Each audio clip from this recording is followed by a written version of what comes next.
film comme La Passion du Christ. Je sais pas si vous avez été le voir. Hors de question. Non. Ah non, pas du tout. Non. Oui. Non. Moi j'ai été Justement, voir, là, pour prendre si on parle de la personne de Mel Gibson, c'est inadmissible. Enfin, pas inadmissible, mais de dire, voilà, c'est quelqu'un de très religieux, très pratiquant.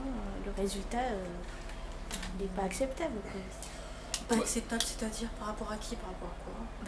Par rapport à la version qu'il a faite de cette Passion du Christ. Oui, mais si tu l'as pas vu, tu dis ne pas l'avoir vu. Oui, mais bon, ce que j'ai lu, ça m'a suffi. Je pense que c'est pas des... Oui, ce que tu as lu, c'est assez subjectif, je pense. Enfin, chacun... Moi, j'ai vu le film et voilà. Enfin c'est clair, c'était les 12 dernières heures de la vie du Christ.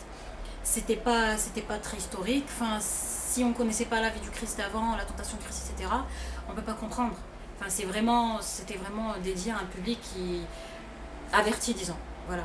Et je trouve, bon, c'est clair, il a subi un châtiment immense. Mais moi, j'avoue, parce que moi, j'ai traversé la période où vraiment...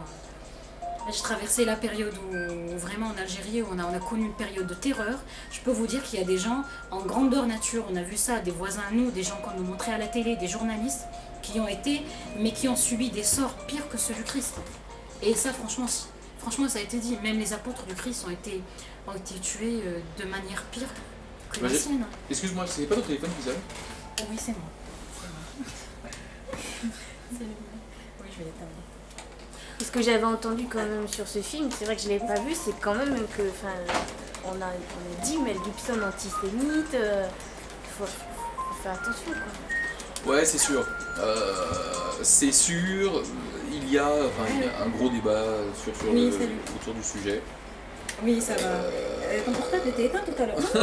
Mais ça perturbe. Non, ça perturbe énormément. D'accord. Mais en fait, comment dire, c'est assez compliqué en fait. C'est assez compliqué. C'est-à-dire que moi je suis convaincu qu'il y avait qu'il y a dans ce film 5h30, une arrière-pensée dangereuse. Oui, quand tu connais le parcours de Mel Gibson, oui, c'est magnifique. j'y suis. Enfin, j'y suis parce que bon, Dans le même temps, je peux t'attendre.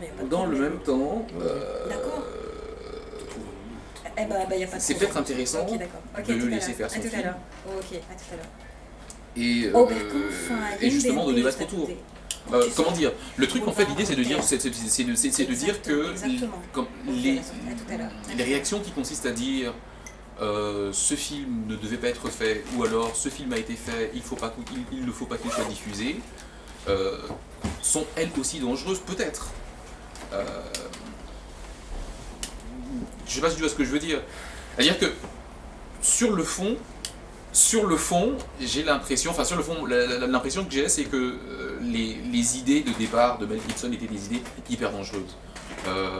Pour son parcours, à cause de son parcours, en fait, comme tu l'as dit, mais aussi parce que bon, le père de Mel Gibson, c'est une personnalité qu'on connaît bien, c'est un extrémiste religieux dont on connaît le parcours, et je pense que c'est pas innocent de la part de Mel Gibson d'avoir décidé de faire ce film-là.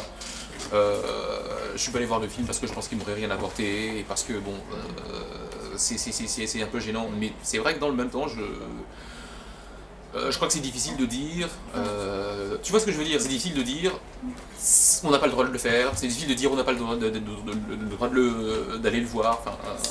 Moi je parle juste du caractère dangereux, surtout. Moi après, je voulais voir un autre film de Jim Jarmusch, c'est peut-être plus amusant que La Mort du Christ.